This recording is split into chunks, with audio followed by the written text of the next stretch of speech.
Teknologi adalah hamba yang berguna, tapi tuan yang berbahaya.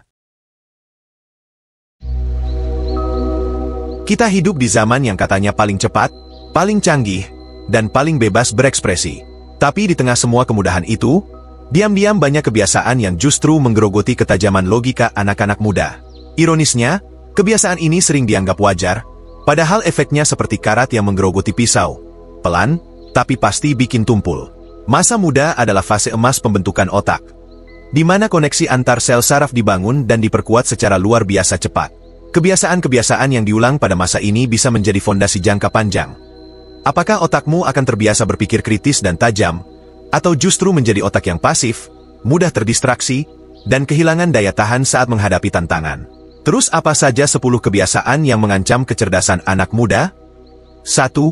Menuruti rasa bosan. Padahal gak ada notifikasi, tapi kamu tetap buka TikTok atau Instagram.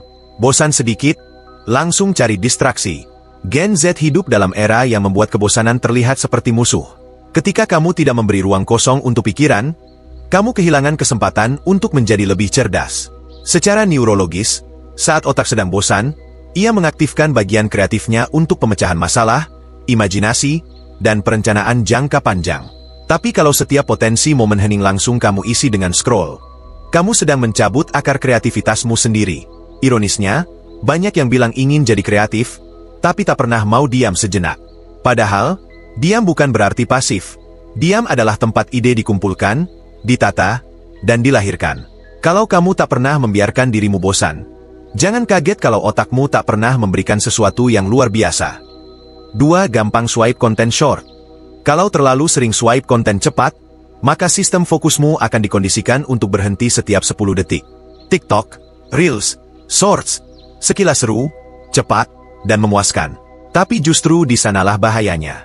Konten berdurasi 5-30 detik ini dirancang untuk memberi dopamin instan tanpa perlu usaha berpikir. Setiap swipe adalah hadiah kecil bagi otak. Dan semakin sering dilakukan, semakin malas otak menerima informasi yang butuh konsentrasi panjang. Masalahnya, otak terbentuk dari apa yang kamu latih. Akibatnya, membaca buku jadi membosankan, mendengar penjelasan jadi terasa berat, dan berpikir mendalam jadi terasa mustahil. Lebih parah lagi, kamu mulai kehilangan kemampuan bertahan dalam satu perhatian. Dan ini bukan cuma soal belajar atau kerja, tapi juga tentang bagaimana kamu akan menjalani hubungan, menyelesaikan konflik, atau menghadapi kegagalan. Semua itu butuh fokus panjang, sesuatu yang terancam hilang kalau kamu terlalu sering swipe tanpa sadar.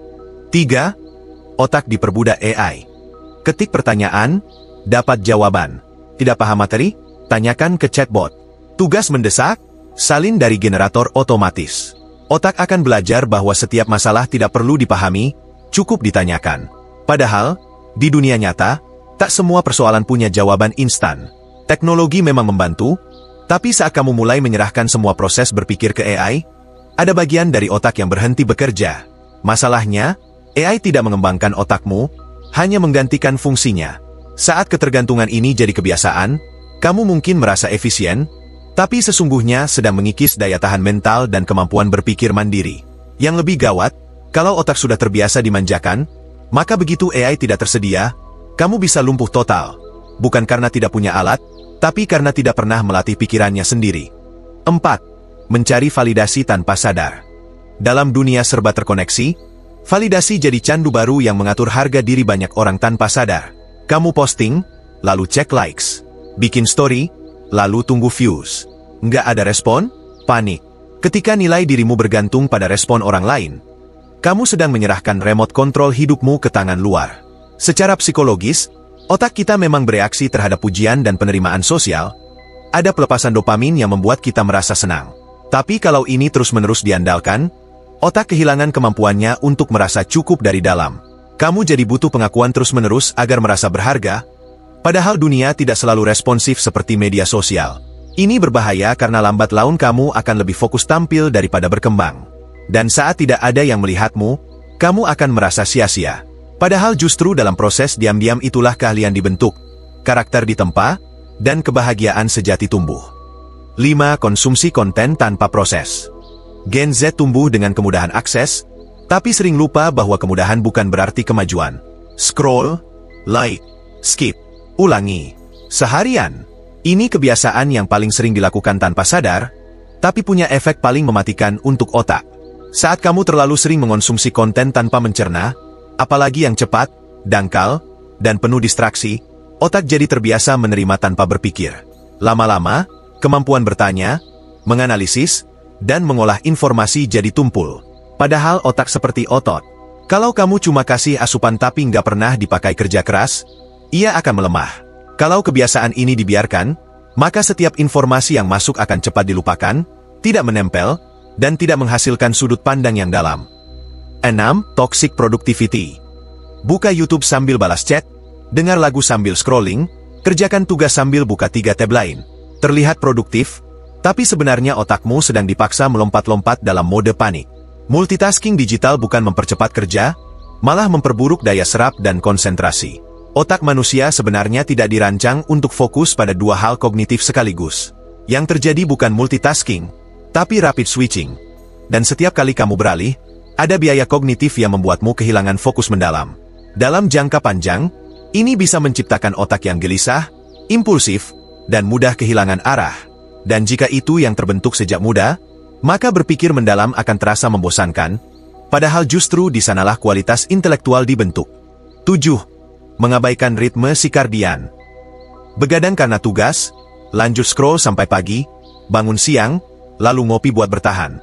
Kedengarannya sepele, tapi kebiasaan ini secara perlahan merusak otak dari dalam. Ritme sirkadian atau jam biologis tubuh dirancang untuk sinkron dengan siklus alam.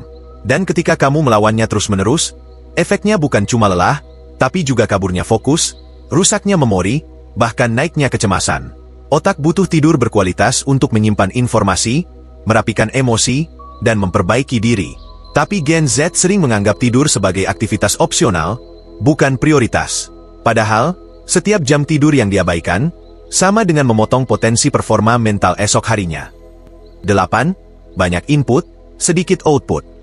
Podcast, video edukatif, thread motivasi, semua masuk setiap hari. Tapi berapa banyak yang benar-benar kamu olah? Gen Z sering bangga dengan konsumsi informasi yang besar, padahal pengetahuan tanpa ekspresi bisa berubah jadi tekanan mental. Otak kita dirancang bukan hanya untuk menyerap, tapi juga untuk menyusun dan mengekspresikan. Terlalu banyak input tanpa output bikin otak penuh, bingung, dan akhirnya lumpuh. Kamu jadi ragu berbicara, takut salah, atau malah merasa semua ide sudah pernah ada. Padahal, setiap otak butuh berbicara, menulis, berdiskusi, atau mencipta. Itu cara kerja alami untuk mematangkan pemahaman. 9. Nurut AI tanpa berpikir. AI bekerja berdasarkan data, di mana data yang valid adalah data yang paling banyak kesesuaian, atau kita biasa sebut sebagai algoritma. Masalahnya, AI tidak bisa menggantikan intuisi manusia, nilai personal, dan konteks hidupmu. Kalau kamu bergantung sepenuhnya pada mesin, kamu tidak sedang belajar berpikir. Kamu sedang menyerahkan kendali pada algoritma. Lama-kelamaan, kamu jadi tahu banyak hal, tapi tidak paham apa-apa secara mendalam. Cara sehat menggunakan AI adalah dengan memakainya sebagai lawan diskusi, bukan penentu akhir. 10. FOMO. Scroll media sosial, lihat teman nongkrong, liburan, sukses, menikah, punya proyek baru, dan kamu mulai merasa tertinggal. Padahal tadi kamu sedang baik-baik saja. FOMO menyusup diam-diam ke pikiran, menciptakan rasa panik palsu bahwa kamu harus ikut semua hal agar hidupmu valid. Yang bikin ini berbahaya, FOMO jarang terasa sebagai masalah serius. Ia menyamar sebagai motivasi, tapi ujungnya membuatmu kehilangan arah. Kamu jadi sibuk mengejar hal-hal yang sebenarnya tidak kamu butuhkan, hanya karena takut disebut ketinggalan. Akhirnya, kamu hidup mengikuti arus orang lain, bukan arah hidupmu sendiri. Dari sisi otak, FOMO memicu sistem ancaman sosial, bikin kamu selalu waspada dan sulit fokus. Kamu lebih reaktif, gampang gelisah, dan sulit menikmati momen saat ini. Kesimpulan, kita sering membayangkan kebodohan sebagai hasil dari kurangnya bakat atau rendahnya IQ. Padahal, dalam dunia nyata, kebodohan lebih sering lahir dari kebiasaan kecil yang diulang tanpa disadari.